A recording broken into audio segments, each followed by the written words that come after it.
안녕하세요 구독자 여러분, 마구야구 MC 정오늘입니다. 여름에 맞춰서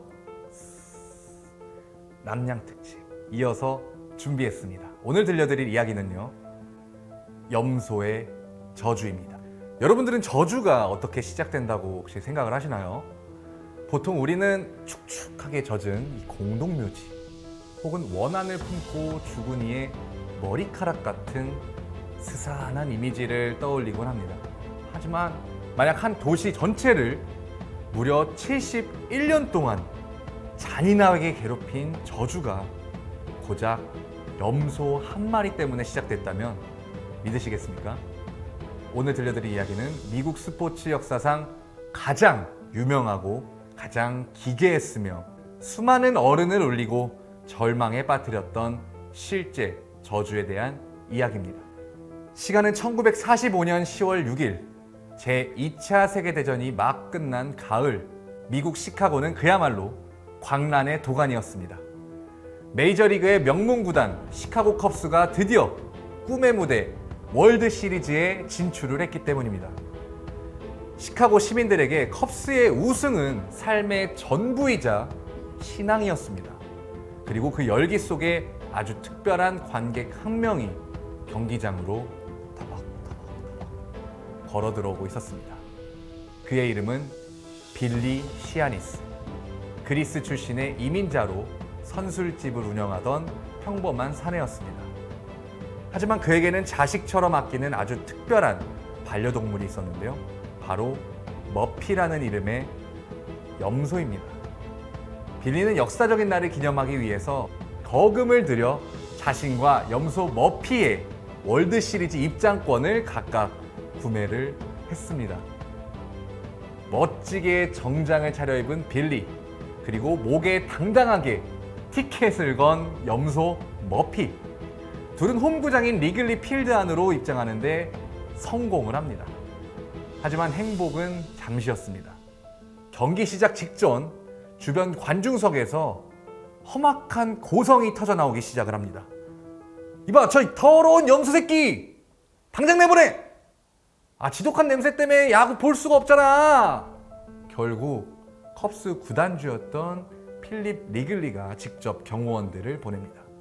그리고 빌리와 염소 머피를 경기장 밖으로 강제로 끌어내립니다. 빌리에게 머피는 단순한 동물이 아니었습니다. 낯선 타국 땅에서 자신을 버티게 해준 유일한 가족이자 친구였습니다. 그런 존재가 사람들 앞에서 더럽고 냄새난다는 이유로 비참하게 쫓겨난 겁니다. 수많은 관중의 야유와 이 비웃음 속에서 경기장 문 밖으로 팽개쳐진 빌리는 분노로 온몸을 떨었습니다. 그리고 리글리 필드의 굳게 닫힌 철문을 바라보며 핏대를 세우고 저주를 퍼붓기 시작합니다. 좋다! 너희가 이겼어! 하지만 똑똑히 기억해라. 리글리 필드에 염소를 들여보내지 않는 한 시카고 컵스는 앞으로 절대 단 한 번도 월드 시리즈에서 우승하지 못할 것이야! 와, 이게 너무 무서운 저주 아닌가요, 정말? 이게 말에도 힘이라는 게 있거든요. 근데 사람들은 비웃었습니다. 술 취한 이민자 노인의 유치한 넋두리라고 생각을 했죠. 하지만 그날 밤 그 누구도 상상하지 못했습니다. 그 노인의 분노에 찬 한마디가 71년 동안 시카고 전체를 옥죄는 잔혹한 악몽의 시작이 될 줄은 말입니다. 저주는 즉시 시작이 되었습니다. 컵스는 그날 경기에서 패배를 하더니 결국 월드 시리즈 우승 왕자를 허망하게 내주고 맙니다. 진짜 소름 돋는 미스터리는 그 다음부터였습니다. 10년, 30년, 50년 세월이 흘러도 시카고 컵스는 단 한 번도 월드 시리즈 무대를 밟지 못했습니다. 그냥 못한 게 아닙니다. 늘 우승 직전까지 압도적으로 잘해놓고 결정적인 순간이 오면 마치 보이지 않는 유령이 발목을 거는 것처럼 기괴하게 무너졌습니다. 1969년 우승을 눈앞에 둔 시즌 막판이었습니다.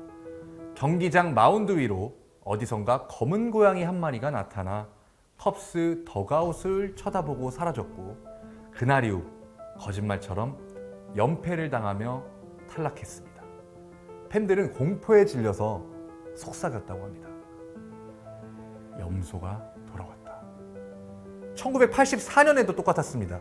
우승까지 단 1승만을 남겨둔 상황.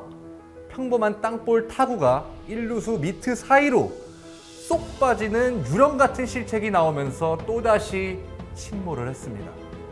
그리고 마침내 2003년 10월 14일 전 세계 스포츠 팬들이 절대 잊지 못하는 야구 역사상 가장 비극적인 사건이 터집니다. 내셔널리그 챔피언십 6차전 시카고 컵스는 월드 시리즈 진출까지 단 5개의 아웃카운트만을 남겨두고 있었는데요. 관중석에 모두가 승리를 확신하며 눈물을 흘리던 그때 좌익수 쪽으로 평범한 파울볼 하나가 날아갑니다. 컵스의 외야수가 공을 잡기 위해 필사적으로 뛰어 올랐고, 그 순간 관중석 맨 앞줄에 앉아있던 한 남자가 본능적으로 야구공을 향해 손을 뻗었습니다. 그의 이름은 스티브 바트먼, 컵스의 골수 팬이었습니다. 바트먼의 손가락 끝에 맞은 공은 허공으로 튀어나왔고 선수의 글러브 속에 들어가지 못했습니다. 단 한 번의 손짓, 단 한 번의 양해될 수 없는 실수, 그리고 그 뒤로 믿을 수 없는 대재앙이 시작됩니다. 선수들은 갑자기 실책을 남발했고 투수는 폭투를 던졌습니다. 눈이 뒤집힌 상대팀은 안타를 몰아치고 순식간에 역전패를 당하게 됩니다. 결국 컵스는 다음 경기까지 내리지며 허망하게 탈락을 하게 됩니다. 경기장은 순식간에 지옥으로 변했습니다. 분노한 수만 명의 팬이 스티브 바트먼을 죽이겠다며 달려들었고, 그는 경찰의 호의를 받으며 이 복면을 쓴 채 야반도주를 해야 했습니다. 팬들은 또다시 그 이름을 울부짖었습니다. 염소의 저주다! 염소가 저 관중의 손을 저주한 거야!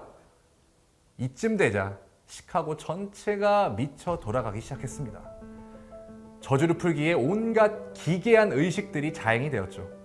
빌리의 후손들을 초청해 VIP석에 앉히고 용서를 구했습니다. 그리스 정교의 신부를 불러 마운드에 성수를 뿌렸고, 심지어 주술사를 초청을 해 리글리 필드 주변에서 염소의 혼령을 위로하는 구판까지 벌였다고 합니다. 하지만 저주의 사슬은 굳건했습니다. 그렇다면 대체 왜 이런 말도 안 되는 비극이 71년 동안이나 이어진 걸까요? 심리학자들은 이 현상을 아주 잔인한 마음의 병, 고착화된 낙인 효과로 설명을 합니다. 컵스 선수들의 마음속에는 수십 년간 선배들이 무너지는 것을 보며 자라난 거대한 공포가 있습니다. 우리 팀은 결정적인 순간에 무조건 망한다. 이 집단적 트라우마죠. 아웃카운트에 단 하나만 남은 상황에서도 혹시 또 염소의 저주가 시작되면 어쩌지? 이런 두려움이 엄습을 하는 겁니다. 결과적으로 심리학 관점에서 볼 때 저주가 존재한다고 굳게 믿어버린, 그래서 결정적인 순간마다 스스로 근육을 얼려버린 선수들과 팬의 집단 최면이 진짜 저주의 실체였다는 분석입니다. 그리고 마침내 2016년 11월 2일 거짓말 같은 기적이 일어납니다. 시카고 컵스가 마침내 월드 시리즈 7차전 연장 혈투 끝에 우승 트로피를 들어 올린 겁니다. 무려 108년 만의 우승이자 염소의 저주가 시작된 지 정확히 71년 만이었습니다.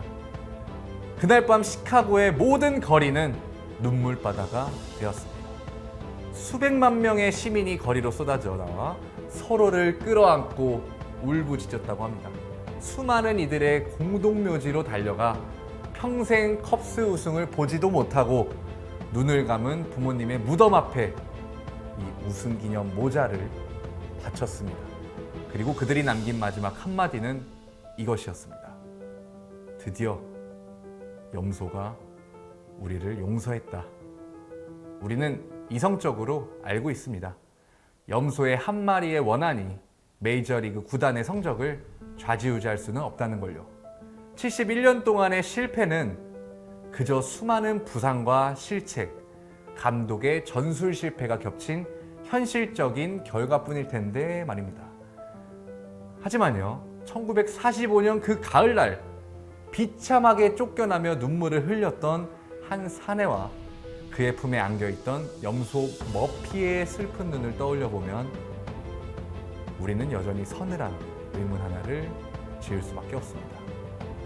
정말로 그 오랜 세월 컵스를 무너뜨렸던 건 선수들의 단순한 심리적 압박 때문일까요? 아니면 그날 리글리 필드의 차가운 철문 뒤에 남겨진 인간의 이성으로는 도저히 설명할 수 없는 무언가의 진짜 원한이었을까요? 저주가 있던 없던 누군가에게는 가혹하게 대하는 건 절대 있어서는 안 되겠죠. 오늘의 이야기 듣고 여러분들은 어떤 생각이 드시나요?